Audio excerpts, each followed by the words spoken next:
ইতিহাসের পাতায় আরও একবার প্রত্যেককে স্বাগত জানাই। আজকে যে 9-10-এর এসএলএসসি হিস্ট্রি পরীক্ষা হলো, এইটার কাট আপ কত যেতে পারে এই নিয়ে আলোচনা করব। অনেকেই কিন্তু এই প্রশ্নটা করছেন, বিশেষ করে গ্রুপ থেকে, আমাদের গ্রুপের সঙ্গে যারা যুক্ত রয়েছেন, যে কাট আপটা কী যেতে পারে। দেখুন, একদম প্রথমেই বলে নিই, এই যে পরীক্ষাটা হয়েছে আজ 10 বছর পর পরীক্ষা হয়েছে, এইটার কাট আপ প্রেডিক্ট করা খুবই মুশকিল, খুবই মুশকিল। কারণ নেট পরীক্ষার বা সেট পরীক্ষার কাট আপ প্রেডিক্ট করা যায়, মানে প্রতি বছর পরীক্ষা হয়, কী ধরনের পরীক্ষা হয়, সেখানে কি হয় না হয় আমাদের মোটামুটি একটা আইডিয়া থাকে। সেগুলোর ক্ষেত্রে কিন্তু কাট আপ এক্স্যাক্ট মোটামুটি ঠিকঠাক প্রেডিক্ট করা যায়।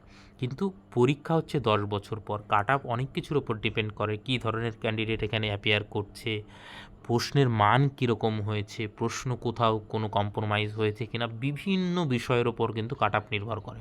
অতএব এই পরীক্ষাটা এইভাবে কাট আপটা মানে প্রেডিক্ট করা খুব মুশকিল। একদম আগে থেকেই বলে দিলাম, কিন্তু এইটা মানে বাস্তবতার সঙ্গে এর কিন্তু কোনো মিল নেই। কিন্তু তারপরেও কী কী তথ্য রয়েছে আমাদের সামনে, তার ওপর ভিত্তি করে কিন্তু আমরা শুধুমাত্র আলোচনা করতে পারি।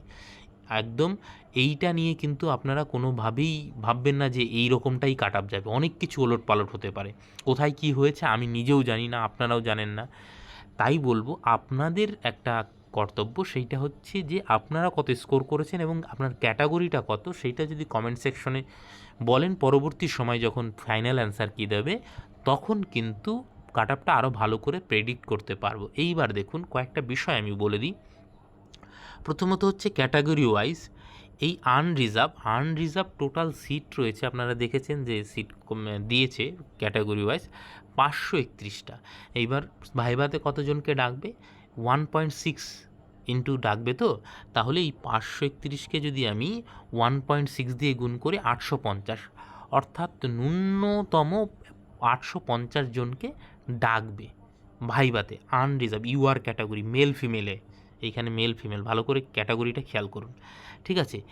এইবার সেইখানে একটা জিনিস খেয়াল করুন, এইখানে এই 850-এর থেকে কিন্তু বেশি ডাকা হবে, অ্যাপ্রক্স 900 প্লাস কিন্তু ডাকা হবে। এইবার বলবেন যে 900 প্লাস কী করে বলছেন? 1.6 তো বলা হচ্ছে, তাই না? কিন্তু তাহলে 900 আপনি কি করে ধরছেন? দেখুন, গেজেটটা যদি ভালো করে পড়েন তাহলে দেখবেন নোটিফিকেশনে লেখা আছে, সেইটা হচ্ছে যে যেই কাট আপটা সবার নিচে যাবে, ধরুন এইখানে আমি 56 কাট আপ ধরছি, অর্থাৎ 56, আমার 850 জন পুরোতে যদি 56 কাট আপে নামতে হয়, কিন্তু 56 তো এখানে তো নেগেটিভ মার্কিং নেই, এখানে তো একাধিক জন পেতে পারে।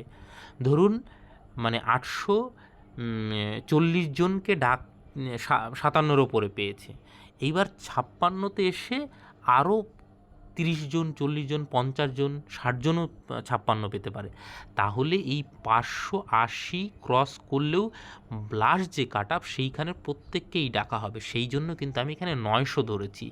এইবার 900-র মধ্যে আপনাকে এইটা বুঝতে হবে যে টিচাররা যারা এক্সপিরিয়েন্স মার্ক পাচ্ছেন, তাদের সংখ্যাটা কিন্তু অনেক বেশি এইখানে। যারা মোটামুটি যোগ্য শিক্ষক, ঠিকঠাক পড়াশোনা করেছেন, প্রশ্নের যা মান হয়েছে খুবই সহজ, মোটামুটিও যদি একটা ভালো করে ঠিকঠাক করে পড়ে যান, মোটামুটি আপনার অ্যাপ্রক্স 45 থেকে 50, এবার 50 হলেই কিন্তু সে 60 পেয়ে যাচ্ছে, কারণ তাদের এক্সট্রা 10 নম্বর দেওয়া হবে। তাহলে এইখানে প্রায় 600 অ্যাপ্রক্স ছেড়েই দিতে হচ্ছে ওদের। আমি ওই জায়গাটা ধরছিই না। অ্যাপ্রক্স ফ্রেশ ক্যান্ডিডেট 250-300 বা 350 এরকম ডাক পেতে পারেন এইখানে, ফ্রেশ ক্যান্ডিডেট আমি বলছি। বাকিটা কিন্তু টিচাররা নিয়ে যাবে। বোঝাতে পারলাম? তো সেইখানেও দাঁড়িয়ে কাট আপটা কিন্তু যথেষ্টই হাই যাওয়ার সম্ভাবনা ইউআর এসের জন্য। 56 অ্যারাউন্ড 55, মানে 6+, এইরকম একটা কাট আপটা আমরা প্রেডিক্ট করতে পারি, যেরকম মোটামুটি স্কোর হয়েছে সবার। তো সেই জায়গায় দাঁড়িয়ে জেনারেল ইউআর মেল ফিমেল 56+, এইরকম অ্যাপ্রক্স ওর আশেপাশেই থাকতে পারে। আবারও বলছি, এর সঙ্গে বাস্তবের কোনো মিল নাও থাকতে পারে। সম্পূর্ণটাই যখন ইয়ে হবে, তখন বোঝা যাবে কি হয়েছে না হয়েছে। তো অ্যাপ্রক্স যদি সব কিছু ঠিকঠাক থাকে এবং পরীক্ষাটা যদি জেনুইনভাবে সত্যিকারের সে ঠিকঠাক হয়, তাহলে এই রকমটাই কাট আপ যাওয়ার সম্ভাবনা। কিন্তু ফিমেলেও মোটামুটি হাই কাট আপ যাবে। এইখানেও প্রায় 341 জন, তো প্রায় 400 জন ডাকবে। কেন ডাকবে নিশ্চয়ই বুঝতে পারলেন। তো এইখানেও 54-55 কাট আপ যাওয়ার কিন্তু সম্ভাবনা, জেনারেল ফিমেলের কথা বলছি।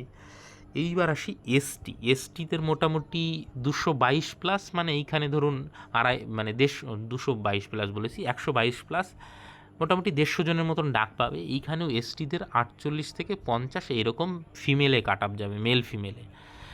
এইবার একটা মেয়ে জানেন আপনার 4টে জায়গায় মোট সর্বোচ্চ র্যাঙ্ক করতে পারে, এবং জেনারেল হলে সে 2টো জায়গায় র্যাঙ্ক করতে পারে। সেই অনুযায়ী এইখানে 31টা সিট রয়েছে ফিমেল এসটিদের, এই জায়গায় এই সাইডটা এসটিদের, ঠিক আছে, বোঝা গেল?